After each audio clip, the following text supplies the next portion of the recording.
برادران اسلام و عفت ماں پردہ نشین خواتین اسلام، اسراء و معراج کا جو واقعہ پیش آیا، نبی صلی اللہ علیہ وسلم اس وقت کن حالات سے دوچار تھے۔ پہلے تو یہ ہوا کہ 3 سال لگاتار بائیکاٹ کر دیا گیا تھا اللہ کے رسول اور آپ کے خاندان کو۔ شعب ابی طالب میں بے قید تھے، کھانے کے لیے کھانا نہیں تھا، وہاں لوگ کیسے زندگی گزار رہے تھے۔ یہ کس لیے کہ اللہ کے رسول صلی اللہ علیہ وسلم اللہ کا پیغام، اللہ کی وحدانیت پیش کر رہے تھے۔ قوم نہیں مانی اور آپ کا بائیکاٹ کر دیا گیا۔ بڑی کٹھن دور سے گزرے، وہاں سے نکلے تو آپ کے جو 2 چہیتے تھے، ایک اہلیہ تھی خدیجہ رضی اللہ عنہا کا انتقال ہو گیا 10 نبوت، اور آپ کے جو چچا تھے جو آپ کا دفاع کر رہے تھے، تمام قبائل سے جو ہے بچا رہے تھے، ابو طالب، ان کا انتقال ہو گیا۔ یہ بہت بڑے صدمے۔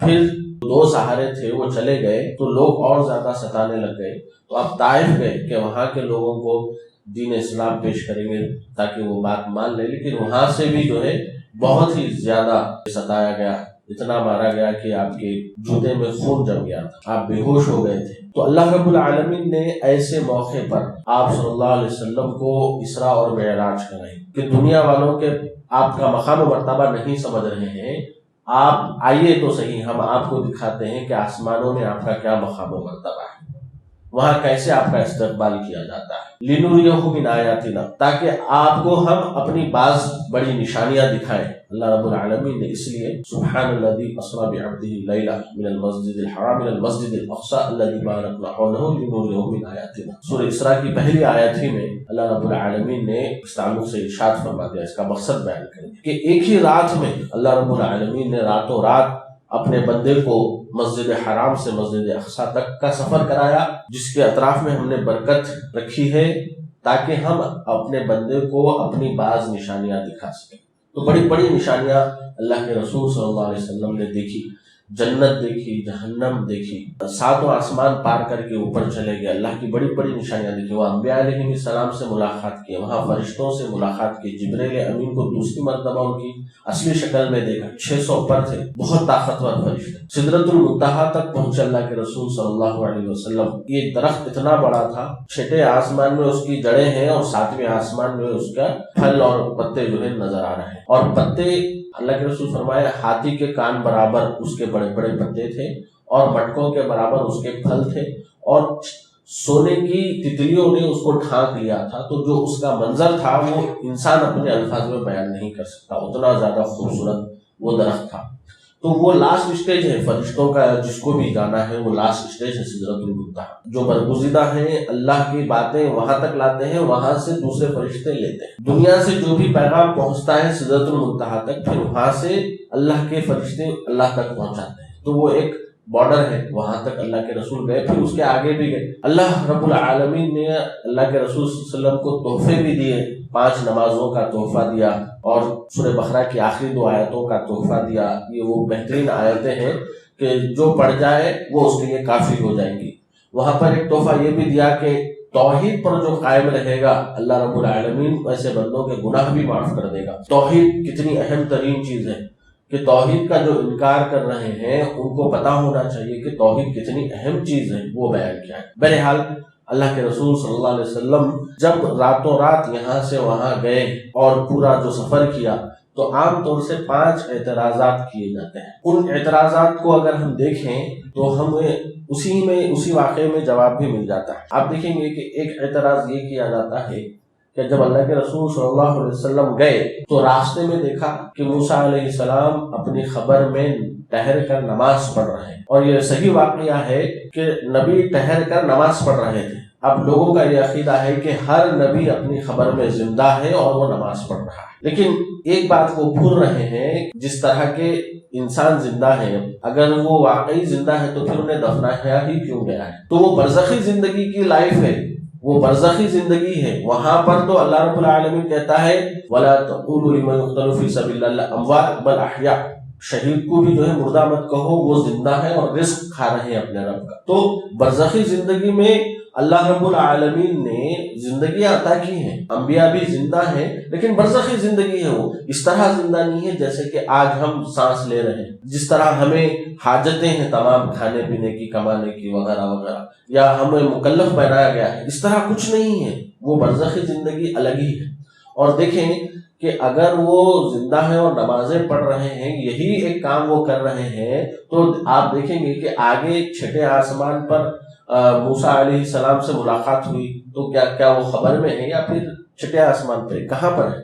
تو اللہ رب العالمین نے کیا کیا کہ اپنی بعض نشانیوں کو دکھایا، اللہ کے رسول صلی اللہ علیہ وسلم کو بعض برزخی زندگی کے بعض جھلکیاں دکھائیں کہ اللہ رب العالمین جو دکھانا چاہتا تھا، خبر میں دکھانا چاہتا تھا دکھا، چھٹے آسمان پر دکھانا چاہتا تھا دکھایا، بلکہ تو اللہ رب العالمین نے سارے انبیاء کو مسجد اقصی میں جمع کر دیا اور اللہ کے رسول صلی اللہ علیہ وسلم نے سب کی امامت فرمائی۔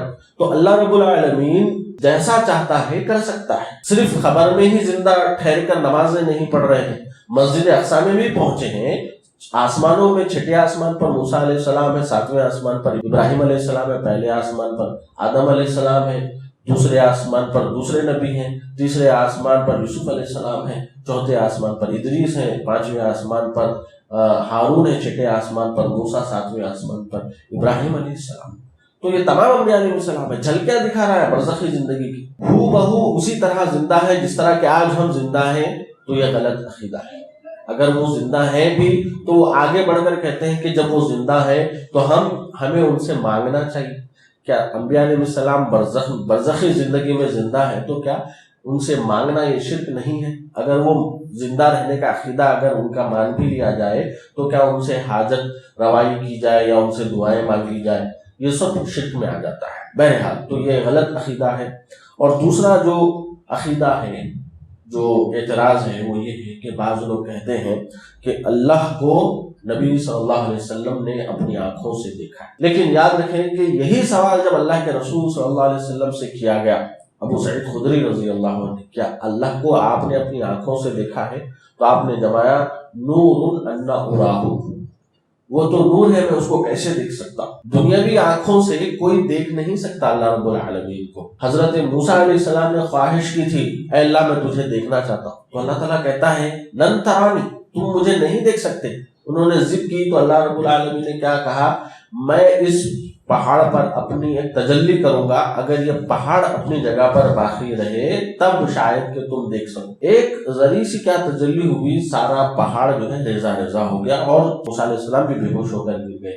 جب ان کو ہوش آیا تو انہوں نے معافی مانگی، یہ میں نے کیا سوال کر دیا تھا، معافی مانگی اللہ رب العالمین سے۔ اور جب عائشہ رضی اللہ عنہا سے سوال کیا گیا، کیا اللہ کے رسول صلی اللہ علیہ وسلم نے معراج کے وقت اللہ کو اپنی آنکھوں سے دیکھا ہے؟ تو انہوں نے فرمایا جو بھی یہ کہتا ہے وہ اللہ پر بہتان باندھ رہا ہے، وہ جھوٹ کہہ رہا ہے، جھوٹا ہے وہ۔ اللہ کے رسول صلی اللہ علیہ وسلم کیا ارشاد فرماتے ہیں کہ اللہ کا دیدار جنت کی سب سے بڑی نعمت اللہ رب العالمین کا دیدار ہے، بہت بڑے اعزاز کی بات ہے، سب سے بڑی نعمت ہے اللہ رب العالمین کا دیدار، اور وہ جنت میں جانے کے بعد ہی اللہ رب العالمین کا دیدار کر پائے۔ چونکہ ابھی وہ وقت نہیں آیا تھا، اسی لیے اللہ رب العالمین نے اپنی نبی کو ان کی آنکھوں سے نہیں دکھا۔ ایک اعتراض یہ بھی کیا جاتا ہے کہ اللہ رب العالمین ہر جگہ موجود ہے، ذرے ذرے میں ہے، ہر کسی میں موجود ہے، ہر جگہ موجود ہے، لیکن معراج کا واقعہ ہمیں یہ بتاتا ہے کہ اللہ رب العالمین کہاں پر ہے؟ ساتویں آسمانوں کے اوپر عرش پر مستوی ہے۔ کیونکہ اگر اللہ رب العالمین ہر جگہ ہوتا تو معراج کرانے کی ضرورت ہی پیش نہیں آتی۔ اللہ رب العالمین معراج اس لیے کرایا کیونکہ وہ اپنے پاس عرش پر جو اللہ رب العالمین ہے ساتوں آسمان کے اوپر، تو وہاں تک ساتویں آسمان تک بلانے کے لیے اللہ کے رسول صلی اللہ علیہ وسلم کو معراج کرائی گئی۔ اور الرحمن علی العرش استویٰ، اللہ تعالیٰ قرآن مجید میں کئی جگہوں پر کہا ہے کہ اللہ رب العالمین عرش پر مستوی ہے، اس کا علم تمام کو گھیرے ہوئے ہے اور کوئی چیز اس سے پوشیدہ نہیں ہے، وہ علیم ہے، خبیر ہے، بصیر ہے، لطیف ہے، باریک بین ہے، ہر چیز کو گھیرے ہوئے ہو اس کا علم، اس کی قدرت، اور وہ اتنا باریک بین ہے کہ کوئی چیز اندھیری رات میں کالی چونٹی بھی اگر چل رہی ہے کالے پہاڑ پر تو اللہ رب العالمین اس کو دیکھ رہا ہے، اس کی آہٹ کو سن رہا ہے، تو اللہ سے کوئی چیز پوشیدہ نہیں ہے، لیکن بذات خود اللہ رب العالمین عرش پر مستوی ہے۔ تو یہ جو عقیدہ رکھتے ہیں اللہ ہر جگہ ہے، وہ بہت ہی غلط عقیدہ ہے۔ اللہ کے رسول صلی اللہ علیہ وسلم کے پاس ایک خاتون لائی گئی جو اس وقت کی باندھی تھی، آزاد کرانے کے لیے اس سے سوال کیا گیا، بتاؤ اللہ کہاں ہے؟ جب اس نے کہا آسمان پر ہے، آسمان کی طرف جب اس نے انگلی اٹھائی تو اللہ کے رسول نے کہا اس کو آزاد کر دو۔ تو آزاد کرنے کے لیے اللہ کے رسول نے ایک سوال کیا، اس نے صحیح جواب دیا، اوپر ہے، تو اللہ کے رسول نے آزاد کرنے کا حکم دیا۔ تو ایک باندی کو بھی پتا تھا کہ اللہ رب العالمین عرش پر ہے، ہر جگہ موجود نہیں ہے۔ جو یہ عقیدہ رکھ رہے ہیں غیر مسلموں کا عقیدہ ہے، ذرے ذرے میں، پتوں میں، کلیوں میں، پہاڑوں میں، سورج میں، چاند میں، انسانوں میں، جانوروں میں، ہر جگہ اللہ موجود ہے، یہ نعوذ باللہ غیر مسلموں کا عقیدہ ہے۔ ایک اعتراض یہ پیش کیا جاتا ہے کہ معراج کا جو واقعہ پیش آیا وہ خواب میں ہوا یا صرف روح کو بلایا گیا ہے، اس طرح کا عقیدہ، اس طرح کا نظریہ، اس طرح کا جو ہے اعتراض پیش کیا جاتا ہے۔ آپ دیکھیے کہ خواب میں نہیں ہوا، اگر خواب میں ہوا ہوتا تو کسی کو اعتراض کا موقع ہی نہیں ملتا۔ جب اللہ کے رسول جو مشرکین تھے، ابو جہل تھا یا اس کی قوم کے لوگ تھے، اگر خواب میں ہوا بولتا تو وہ انکار ہی نہیں کرتے۔ خواب میں نے اقصی تک چلے گیا اور آسمانوں میں چلے گیا، خواب میں کر لیا تو کوئی انکار ہی نہیں کرتا۔ ان کا اعتراض، ان کا انکار کرنا ہی اس بات کی دلیل ہے کہ اللہ کے رسول صلی اللہ علیہ وسلم کو جسم و روح کے ساتھ اسراء اور معراج کرائی گئی، صرف روح کے ساتھ ہی نہیں یا صرف خواب ہی میں نہیں۔ اس پر تمام مفسرین، جمہور مفسرین کا اس پر اتفاق ہے۔ اور اسی طرح یہ اعتراض کیا جاتا ہے، بعض لوگ سرے سے ہی انکار کر دیتے ہیں کہ یہ واقعہ پاسبل ہی نہیں، لیکن یاد رکھیں جو مسلمان ہوتا ہے، مومن ہوتا ہے، وہ اس بات کا یقین کرتا ہے اور اس کو سچ مانتا ہے، تبھی وہ صدیق کہلائے، ابو بکر صدیق رضی اللہ کے رسول صلی اللہ علیہ وسلم یہ واقعہ جب پیش آیا، صبح میں کعبۃ اللہ میں جا کے بیٹھے، کعبۃ اللہ حرم میں پریشان تھے، اگر میں یہ بات بتاؤں گا تو میری امت تو انکار ہی کر دے گی۔ آپ غم زدہ بیٹھے ہوئے تھے حرم میں، ابو جہل آیا، آج کچھ نئی بات ہے کیا؟ فرمایا ہاں بتائیے کیا ہوا ہے؟ کہا کہ مجھے اسراء اور معراج کرائی گئی۔ اس نے کہا چلو یہ اچھا موقع ہے، سب لوگ مذاق اڑائیں گے اور استہزاء کریں گے۔ اس نے کہا اگر میں لوگوں کو جمع کروں آپ یہی بات کہیں گے؟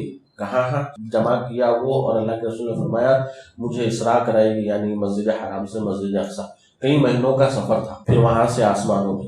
سب جنوں سر پکڑ لے کے بیٹھ گئے، یہ کیسے پاسبل ہو سکتا ہے؟ تو لوگوں کو موقع ملا کہ ان کے ماننے والوں کو جا کے بولیں گے، وہ شاید پلٹ کر آ جائیں گے، جا کے ابو بکر صدیق رضی اللہ عنہ کو بولے کہ تمہارے نبی ایسی ایسی باتیں کہہ رہے ہیں، رات کے کچھ حصے میں مسجد اقصی تک بھی چلے گئے اور آسمانوں تک بھی چلے گئے، کیا یہ نبی محمد صلی اللہ علیہ وسلم نے کہا ہے؟ کہا ہاں۔ کہا تب تو وہ بات صحیح ہے، سچی ہے، کیونکہ وہ تو وہی جو اس کے اوپر سے بھی آتی ہے، میں ان کی بات کی تصدیق کرتا ہوں، یہ تو بہت معمولی بات ہے، مسجد حرام سے مسجد اقصی جانا یہ تو معمولی ہے، میں تو آسمانوں یعنی اللہ رب العالمین کے پاس سے جو باتیں آ رہی ہیں اس کی تصدیق کرتا ہوں، تو یہ تو کوئی بات نہیں ہے، معمولی بات ہے۔ تو اسی لیے ان کو صدیق کہا گیا کہ جب ساری قوم انکار کر رہی تھی، ابو بکر صدیق پہلے تھے جنہوں نے جو ہے صداقت، سچ کہا، اللہ کے رسول صلی اللہ علیہ وسلم کے اس واقعے کو سچا جانا، سچا مانا، تصدیق کی، اسی ان کو صدیق کہا گیا۔ یضل بہ کثیرا ویہدی بہ کثیرا، اللہ کا قانون ہے کہ ایک ہی بات سے کسی کے ایمان میں اور زیادتی ہو جاتی ہے اور کوئی گمراہ ہو جاتا ہے، تو لوگ بہت سے گمراہ بھی ہو گئے لیکن کسی کے ایمان میں بہت زیادہ اضافہ ہو۔ تو بہرحال برادر اسلام، اللہ کے رسول صلی اللہ علیہ وسلم کو بہت سی نشانیاں بیان کی گئی، بہت کچھ دکھایا گیا۔ صرف ایک واقعہ جو ایمان افروز ہے، اللہ کے رسول صلی اللہ علیہ وسلم نے معراج کی رات کیا دیکھا کہ خوشبو آ رہی ہے۔ جبرائیل سے پوچھا یہ خوشبو کہاں سے آ رہی ہے؟ جنت سے۔ تو فرمایا یہ فرعون کی جو بیٹی تھی، یعنی کہ جو شہزادی ہے، اس کی ایک معشیطہ یعنی کہ کنگھی کرنے والی خاتون اور اس کے بچوں کی جنت ہے، مقام ہے، وہاں سے خوشبو آ رہی ہے۔ کیا واقعہ ہے؟ کہا کہ ایک موقع پر جب وہ معشیطہ کنگھی کر رہی تھی، اس کی کنگھی گر گئی، اس نے کہا بسم اللہ، یعنی کہ کوئی بھی چیز گر جائے تو بسم اللہ کہنا چاہیے۔ تو اس کی بیٹی نے کہا، فرعون کی بیٹی نے، یہ اللہ کو نہیں میرا باپ ہے کیا فرعون؟ اس نے کہا نہیں، یہ اللہ وہ ہے جو میرا اور تیرے باپ کا بھی رب ہے۔ وہ پریشان ہو گئی کیونکہ ہر کوئی فرعون کو ہی رب مانتا تھا۔ اس نے کہا کیا یہ بات میں اپنے باپ کو بتا دوں؟ کہا بتا دو۔ جب فرعون کو یہ بات پتا چلی، وہ بلا کر لایا، کہا تم مجھے رب نہیں مانتی، کون ہے یہ اللہ؟ اس نے کہا اللہ وہ ہے جو میرا اور تمہارا رب ہے۔ وہ سمجھ گیا۔ اس نے کیا کیا، ایک آگ جلائی اور کہا کہ اگر تم میری بات نہیں مانو گی، مجھے رب نہیں مانو گی، تو میں اس میں جلا دوں گا۔ تو اس نے کہا نہیں، میرا اور تمہارا رب اللہ ہی ہے۔ تو فرعون نے کیا کیا، اس ایک بچے کو ڈالا جا رہا تھا، آخر میں ایک دودھ پیتا بچہ تھا، اور وہ معشیطہ یعنی کہ وہ جو نوکرانی تھی وہ ڈر رہی تھی کیسے میں اپنے بچے کو اس میں ڈال دوں۔ وہ بچہ بولنے لگ گیا کہ امی جان اس میں چلی جائیں، دنیا کا عذاب آخرت کے عذاب کے مقابلے میں کچھ بھی نہیں ہے، تو وہ پھر کود گئی۔ تو اللہ رب العالمین نے کیا کیا، ان کو سیدھے جنت میں پہنچا دیا، اور جنت کے باہر سے ہی وہ خوشبو آ رہی ہے۔ تو یہ واقعہ اللہ رب العالمین نے یہ نشانی کیوں دکھائی؟